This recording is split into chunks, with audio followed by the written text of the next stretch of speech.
Reed Spencer with NASCAR Wire Service. How you doing, Trevor? Great. You're almost a veteran at this point. I mean, the Daytona 500 was 2011. What is a good year for Trevor Bayne in 2014? What's a great year? Man, it is weird being the almost the old guy in the series now. You see a lot of new faces coming through, and a lot of guys getting opportunities in Cup, and it's exciting for them.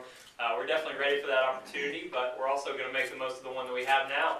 And to have Advocare on board full time this year, I think that's probably the most special thing for me. To know that I have one sponsor all year that I can take care of and grow with. It's a great company that I've used their product for a long time with the triathlon training and stuff like that, so it goes right over to my lifestyle. But for the race season, a successful year is obviously a championship contending season. We wanted that last year, and a couple things took us out of it.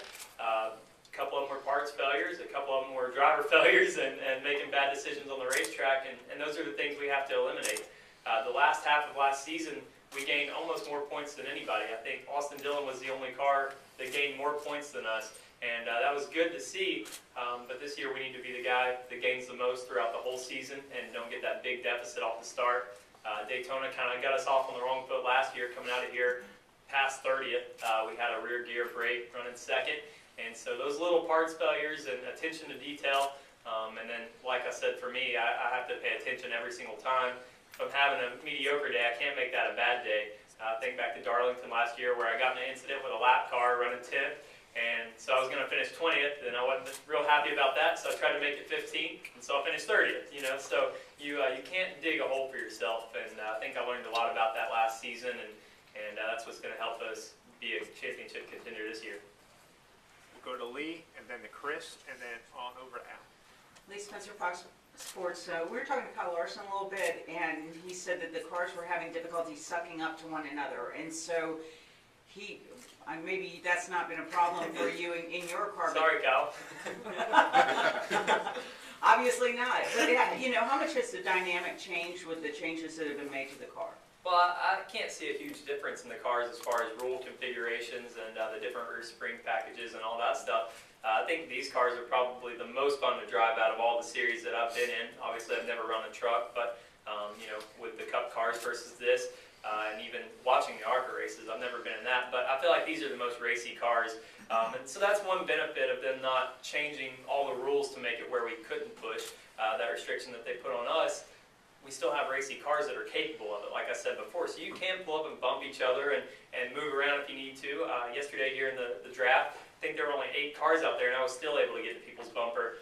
The biggest difference you notice is if there's somebody behind you or not. If you're by yourself or it's 3 cars in a line, it is hard to get to somebody's bumper, but that's not how the race is going to be. There's going to be 20 cars and one big pack out there, similar to the Cup cars. And in the middle, you just got to be careful of that accordion effect because it really, it closes really fast when you're fifth to 10th place and you have a couple cars behind you. So that's something we'll have to pay attention to. Obviously, you have to be careful not to lock onto somebody and stay connected because that's what's going to get us black flag. So you have to be strategic in how you're going to bump people or get them to roll faster without connecting to them. And that's just a new game that we have to learn. Kind of like 2011 when we came here and had to figure out how to tandem. It's just going to be a new style of racing. But the cars are still capable and very racy, so I'm looking forward to it. Chris Knight, HMS.com. I just wanted you to elaborate a little bit on the tandem drafting. That's been very successful for Trevor Bayne, especially with the Daytona 500 win. But now that NASCAR is trying to prohibit it, can you talk a little bit about that and in your mindset? Are you sad that it's going away, or how do you go into speed weeks knowing that the tandem racing isn't allowed? Wayne, that's why I gave you a hard time about it. It worked pretty good for me. But, I think it's going to be different, like I said. But whoever figures it out the best is going to win, other than the people that get crashed out, because we know that's going to be a factor. You're going to have crazy races, whether you're tandem drafting, whether you're in a huge pack, whether you're just barely bumping each other. There's still going to be situations that are going to cause pile-ups and everything else. Obviously as a driver, you try to keep yourself out of those situations. I love tandem drafting because I had more of a control of where I was at. I could keep myself out of trouble more, lay back, go to the front. When you wanted to pass, you could hook up to somebody and take off. With this form of racing, you're going to have to be more strategic throughout the whole race. I don't think you can wait till 5 laps to go and hook up to somebody and go barrel into the front. I think you're going to have to more or less do what Jimmy Johnson did here in the 500, get to the front and do everything to play defense that you can to keep that track position and keep yourself in a position where there's a green-white checkered, you're in those first couple rows, because I think that's what it's going to come down to. Okay, we'll go to Alan next, and then over to Dwight.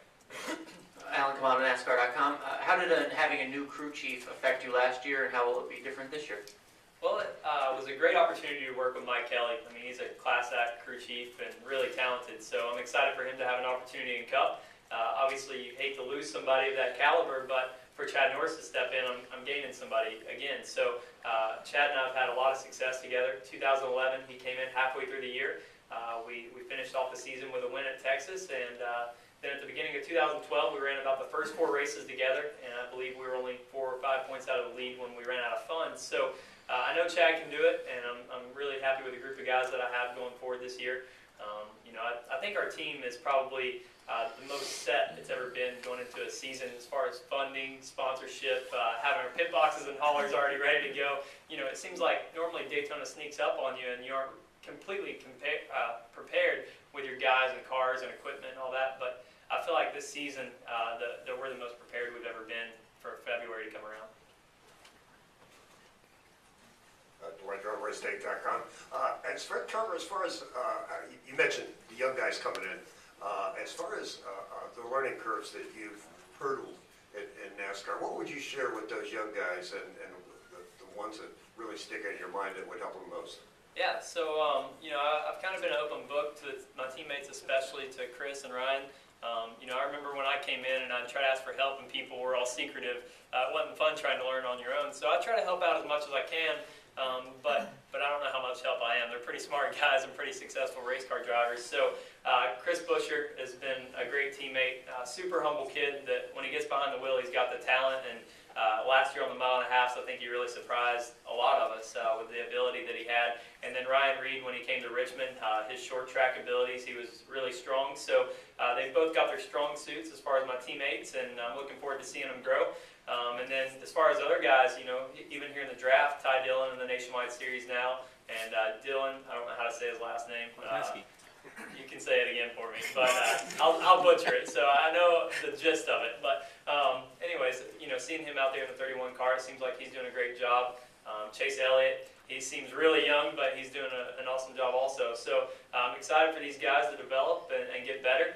I think the competition level is going to be just as tough as it was, even though it's new kids. What Kyle Larson did last year was really cool to see him battling for wins and running well in the points. So I think that's going to be a trend. I think the youth movement is coming as strong as ever, and I think there's new opportunities because the guys have moved on to Cup. I think I saw 4, 5, 6 guys in Cup cars at the test here on Friday that I wasn't, I didn't really know they had Cup rides. So it's exciting to see that for them, and then that creates opportunity for younger drivers to move up the nationwide. Go over to Zach Albert. Zach Albert, NASCAR.com. Trevor kind of answered my first question, but I guess do you have a sense now of how many races you're going to be doing with the Wood Brothers on the Sprint Cup side of things, and what's your outlook with the 21 team? Yeah, so I think our season's going to look pretty much like it did last year at this point. About 12 races are funded with Motorcraft and Quick Lane, which has been a great sponsor for us, but they're always looking for more funding. I don't think they have the capacity of employees and things like that, cars, to run a full season, but we would run as many races as we could, and if a full sponsor came along, I'm sure we'd figure it out. But obviously 18 to 20 races would be our perfect goal for this season, and we'll just see what we can do from there.